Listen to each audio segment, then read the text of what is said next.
Good morning from Easier Habits, your favorite 8 a.m. Central business live stream. I'm Alec. And I am Meg. So, all right. Well, we will wrap up the week. Maybe we'll just do a week retrospective. A week retrospective. A week retrospective. I like it. Is it a week retrospective or a kind of week, W-E-A-K? We'll find out. So, but first, the communication tip. Yay, communication tip. So part of this is coming from the stuff that I've been doing this last week, but remembering that the people who are your friends and that you like, right? Like, think the best of them, not the worst, because generally, like, I always get so afraid about, like, oh no, what are people going to say? Like, if I'm asking for stuff or whatever, and everyone is just so nice and amazing and fantastic. And I need to remember that. And so, but that's one of the things, like, in the different types of relationships that you have, right? There are people who, you can't assume things or whatever. But, it's something that we realize, or I realized, in our marriage, that assuming the best of each other really does help a lot. But that also can extend to other people. And, I tell people when they're speaking in English, with other audiences, like, I promise you, people are not judging your language or, whatever. They might not understand you, but they're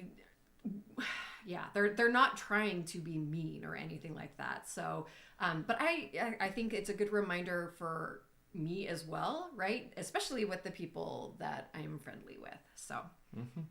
Well, and even strangers, right? If you're going to a convention or conference or whatever, those people want to have a good time. Yes. They're hoping the interaction goes well. They, want to enjoy talking to you. So they're rooting for the interaction to go well, generally speaking, right? Yeah. So a lot of times we think, in kind of a competitive mindset, like I have to prove myself to these people, whereas like really you're working with them to have a good time because they want to have a good time too, right? Yeah. You're working with them to learn something. You're working with them to enjoy yourself, etc., etc. So you don't have to prove yourself to them. You just have to work with them. Yeah, so, exactly. Cooperation makes it happen. So. Yay. So that's my tip for today. Awesome. So, was part of this a response to the asking for stuff? Yes, it was. So, as always, like, even though I worry so much, like everyone's like, oh, that would be so great. And there's a couple of people who haven't responded yet, which is fine. But also, just people are happy to help, right? And so, that was nice. Yeah. This week has been, I feel like this week has just been a long week, like mentally, kind of just exhausting. Physically, exhausted. I'm always physically tired though, but I don't know. I think part of it, that slog that we kind of talked about yesterday, those plateaus, are sometimes difficult for me to face mentally. And so like, kind of looking back at this week, I'm like, I didn't get nearly as much done as I would have hoped or felt like I might have been able to in, a perfect world or whatever. But as I'm looking back at it, I also can see the good things as far as the consistency that I was able to maintain, getting the stuff done, the contacts, the number of contacts and everything like that. And so, no, I did not start my, spreadsheet of all of those yet, but I still made the contacts. And I think that right there, I need to focus on the win rather than all of the stuff that like didn't happen, because it's good progress. And so recognizing that and being like, okay, it's good. All right. That's a good retrospective. What was the best thing about this week? Best thing about this week. So with the, kind of helping with the 1 minute pitch thing, I think was a really good thing this week, for a number of reasons. One, because I was able to help someone, so that was great. And help her kind of craft a pitch that was, she's not going to actually use it anytime soon, but I think just that process of helping her through it, a lot of other people were able to see me helping her through that. And so, you know, just kind of the exposure there and helping people see, oh, this is what it is that you do. And so I think that was really good. Right. Yeah. All right. And I mean, is there anything about that you could replicate for the future, or? Yeah. So, I mean, I could replicate that exact same thing just with someone else, right? Okay, within the group. So like say, hey, if you've got, you know, your 1 minute pitch for your room, in, you know, Japanese, how would you do that in English? And so that could easily, you know, be applied to other people.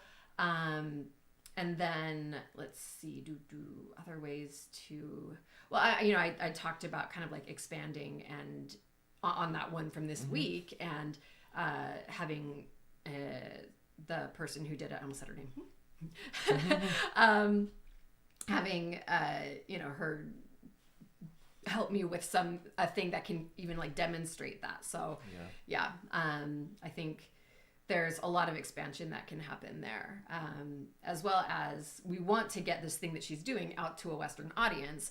And so it'll have kind of the dual thing of being like good marketing for me as well as for her to get people excited about it. So, and that's you know, that does seem like the ideal spot, right, where you want to produce content not only that's, you know, good for your business, but other people want to share. Yeah, so exactly. So, and you know, there's this big push recently for people to be making these like short movies and things like that. And so, you know. You mean like, what do you mean? Short動画, kind of like VSLs, but like 1 minute, just really simple, talking about something. Right? Is that like a push specifically in that one group? Or? Yes, yes. So, you know, and when I say, you know, this one group, like it's, I think we're up to like 10,400 members, although like of the core group, it's probably like 500. And of the really core group, it's probably like 200. But yeah, so one of the things that I'm, you know, thinking like, okay, you know, how could I maximize on that? Because someone is going to be doing a paid seminar on how to do the actual like videoing of all of that. I'm like, maybe I could do a paid seminar on how to do it in English. So thinking of, you know, like a course or something that I could offer. So yeah, just kind of trying to find ways to work with that to help people and, you know. Or like an introductory product for your services or whatever, how to do a 1 minute video for your business in English or something like that, right? For TikTok or YouTube Shorts or, you know, all of the short media stuff, right? Like how to do that in English. Or, you know, if they're not at a place where they can do that comfortably in English, you know, at least like the subtitles, right? You know, making sure that you have knowing how to put subtitles on there in another language and things like that. I know not everybody knows how to do. So put subtitles on your short. I mean, you could just take that concept of like the 1 minute video and like what is there that could help other people. So you could just find examples from you know, of people doing it really well and share a series of examples. You could you know, et cetera, so so, and I think the other thing, you know, too, like I'm not one who generally teaches the process of doing all of these things, but I know it because I've done it myself, right? I used Canva, I've used Camtasia, I've used, you know, all of these different things to make content, audio and visual, and so and from like a linguistic standpoint as well, a teaching standpoint. And so I'm like, okay, I you know, the things that people are needing right now, I can find ways to expand that and help people. Cool. So yeah. All right. It's been a good week. So I'm still tired though. Yeah, I'm tired as well. So when I do my weekly review, when I look back on the week, the way I always frame things is like, I don't say best and worst, I say best and hardest. Hardest. What was the hardest thing? What was the, So the hardest thing, I mean, it was kind of the going through and contacting the people I know, asking for stuff. And there was kind of two things that I was doing with that. is one of them, because I was figuring I was doing something that was uncomfortable for me anyway, right? Recognizing that I was going to be in that uncomfortable space. There's also a bunch of messages that have just piled up that I just never answered, like going back a year or two. Oh, wow. Yeah. So I did that this week, Yeah. which was good and hard and painful, and not every one of them needed a response, but I'm really glad that I went and looked at them, because there were a couple of people who, not even like asking anything, but they had reached out and said hi, and I'm like, okay, I want to be the person who responds to those types of things, even if it's a quick thing or whatever. And so I was able to say, hey, going through old messages, saw this, and then whatever, to respond to that. And so, yeah, again, that kind of dualistic, the anxiety that I've built up around messaging with people, and working through that and existing with the hard feelings while I'm doing it anyway, because I know that the doing is important. All right. That sounds a little bit like RAIN. Yep. It's a 4 letters acronym for recognize, allow, investigate, and then nurture. So you recognize what you're feeling, you allow it to exist, and that's one of the area where we often have generate the most psychological resistance and frustration is feeling angry that we have this emotion, or judging ourselves for having this emotion, right? So a lot of freedom comes from being able to sit with it consciously and realizing I can survive feeling this way. Well, and recognizing that I can still do a thing when I'm uncomfortable. Yep. Right? And I think that's the thing that my brain does not like to accept. It everything is basically akin to pain, and pain equals stop because that thing is dangerous, or whatever, that response that our brains have, the fight or flight or freeze. And just not not having had to push back against that much in my life, having been privileged enough to not have to do a lot of uncomfortable things, right? It's then made it so that, and I think too with COVID and everything, if you don't use those types of skills regularly, they can atrophy, right? And so this reaching out or whatever, it never used to be a huge problem for me, but just it has become one. And so recognizing that if I want it to become not one again, which is very possible, right? I have to put up with the discomfort for now. Like when you're doing a workout, right? If you haven't worked out in a long time, you're going to be sore, and it's going to be hard and probably not very fun. But you will get better and stronger and more capable. And so that's the kind of hope I'm trying to it will get better. It will get easier. And that's, and actually when I'm doing my weekly review, I usually do what was the best, or what was good, what was hard, and then what did I learn? And that sounds like what you learned this week. I learned that I can still do it even when I don't like doing it. Well, and the spectrum, it sounds like you were kind of doing a binary spectrum. This is good or, awful. Yes. Right? And then when you pay attention, what is it I'm actually feeling? Yes, this is uncomfortable, and that's not the end of the world. Yeah. Right? It's kind of like when you're meditating and you have an itch, right? Normally I just have this binary, if I'm itching, I need to scratch it. And to be honest, right now I am itching in 2 places right now. But when you actually just pay attention to the sensation, it's yes, I have the urge to scratch it, but the actual feeling itself does not demand that I do anything. It's just this funny feeling in right now the side of my nose and my collarbone. So weird. See, and that right there, I still struggle with that, recognizing that the things that my brain tells me are not always true, because again, just those defaults, right? We get so into those habits that if they're not challenged, we don't realize that they can be challenged, right? If I have an itch, I'm gonna scratch it. I why wouldn't I? But then also saying, well, I don't have to. And then that, like, you know, it kind of opens up that idea. Yeah. Like, what is actually here now? Exactly. Yeah. So. Like, what do I have to do? Well, I have to breathe. I mean, I could try not breathing, but I would pass out, and then my body would breathe anyway. So, okay. I don't really have, you know, control over a lot of things like, you know, my heart beating, right? I can actually slow or speed up, you know, my heart rate. I know how to do that, but I can't, like, stop it from beating. Okay. But most things we have control over. Yeah. Right. And I think, yeah, we forget that either, or we don't want to accept that we have control over it.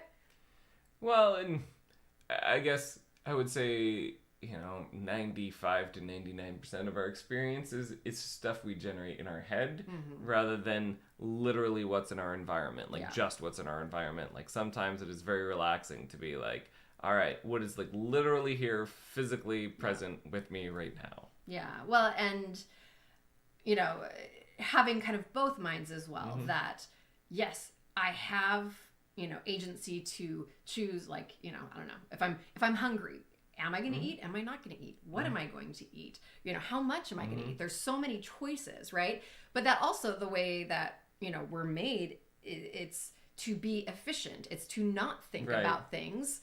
And so the fact that I have these defaults is also okay. Right. Right. And that, you know, recognizing that, and that those are hard to change, right? So it's not a personal moral failing or whatever if I decide to eat like 20 donuts at once. I don't think I could eat 20 donuts at once. Yeah, thankfully we don't keep donuts in the house generally. No, we don't. No. Because I have zero self-control when it comes to sweets. If there are sweets in the house, I will eat them. And so, yeah, I've just learned that it's easier not to have them at all. Yeah. But yeah, you know, with things like that there are things that we can do to help work towards better defaults and to help make the, you know, kind of longer term choices easier. And that even those things are going to fail sometimes, and it's okay. Yeah. Well, and I'm learning this week how contextual our defaults are. So I'm going back into coding. My eating habits from when I was coding are terrible. Yeah. And like there's a bunch of other stuff too where it's like my sleeping habits. Like I was like, oh, well, on the plus side, I've changed a lot of these for the better.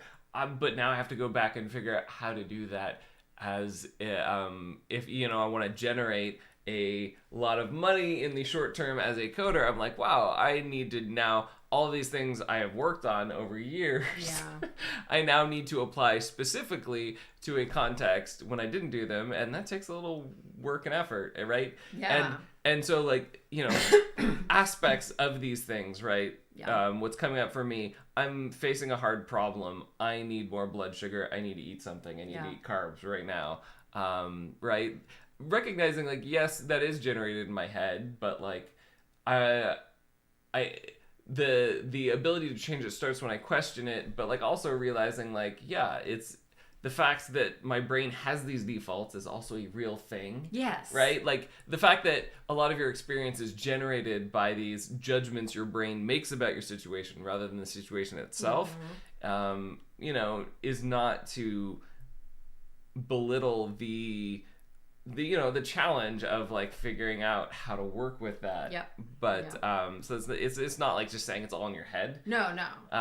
Well, it is, and your head is very real. Yes, I guess. Yeah, that is a better way of saying it. So it's a very, you know, Dumbledore Harry Potter thing, you know.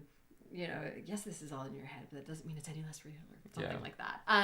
But yeah, it's like the same reason why people will go back to their childhood home, you know, after having moved out and grown and everything, and then there's almost kind of this regression, right? You know, going back home, you become the person you were before you left. Or I know they've done psychological studies or whatever. Particularly, I think it was in the Vietnam War. Soldiers, you know, army people, whatever. I don't know that terminology very well. When they were over there were like drugs and other, you know, big problems that were just helping, you know, the soldiers there get through everything. And then when they came back to the US, that was not a problem at all for a lot of them, because it was a contextual thing, right? Not that, there weren't other hard things, but that when you're in a different context, right, you have different defaults. Yeah. And the default here in the US was not drugs. So yeah, it was some interesting studies. I'd have to that's a very specific example, Beck. No, it is this really interesting. I'm trying to remember what book it was from, but it was about our contextual defaults that we have in different situations, and how sometimes if you're wanting to make a big change in your life, you can make a big external change, and then that can incite an internal change. Now, you can't always decide if that's going to be a good thing or a bad thing, but like when we moved to Japan, that was a huge external change that resulted in a lot of internal changes for me. And then when we came back, right, all of a sudden, all of that old stuff from before came back as well, and a lot of the same struggles. So it's just an interesting thing not to say that like that's always the case, but that there are defaults that you can change, and the defaults also exist, and they're hard to change. Right. Well, and short of moving to a new country, right? All the stuff we've been talking about, like setting up your environment and your experience for work, is an example of that. Change your context so that you can switch your defaults to work more. Yep. So, all right. Well, very profound. Thank you. Of course. All right. So business tip of the day, which like my mind was wandering around that path, and then I was like, I knew what it was, and then I took a detour through that conversation. So I talked about training your brain for focus, and I wanted to highlight one thing about training your brain for focus. That was yesterday, like, don't multitask, right? Don't train your brain to multitask.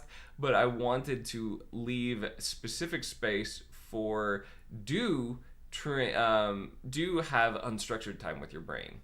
So not multitasking, unstructured time, right? Where you're listening and or watching something while doing something else. That's training your brain to multitask. But there are a lot of great ways to unplug. Physically, one of the best ones apparently is jogging, because there is something about this is from Alex Huberman, who goes into detail in this in one of his podcasts, but this is the actual visual rhythm of jogging switches your brain into a different activity mode than focused work. So like that, for example, in particular, is a good rest. Yeah. But I think I've also mentioned during this series, like cleaning and going for a walk are also things that can lower anxiety. So things that you can do to change your state from a focused one. And something I learned from Huberman also is that actually concentration requires stress, like literally stress hormones. So like when you're thinking stressed, you might turn that around and think hyper-focused. And so intentionally having times that are the opposite of focused, but not multitasking. Yeah. Well, and I mean, I think they talk about, those people, the ideas in the shower or something like that, ideas while driving. But again, that, requires not listening to something else, not having that other input while you're, doing this thing that is physical mostly, but not mental. And then your mind can kind of wander and then come up with great ideas. Yeah, not that I'm much of a gardener, but weeding, I think another kind of manual activity gets you outside.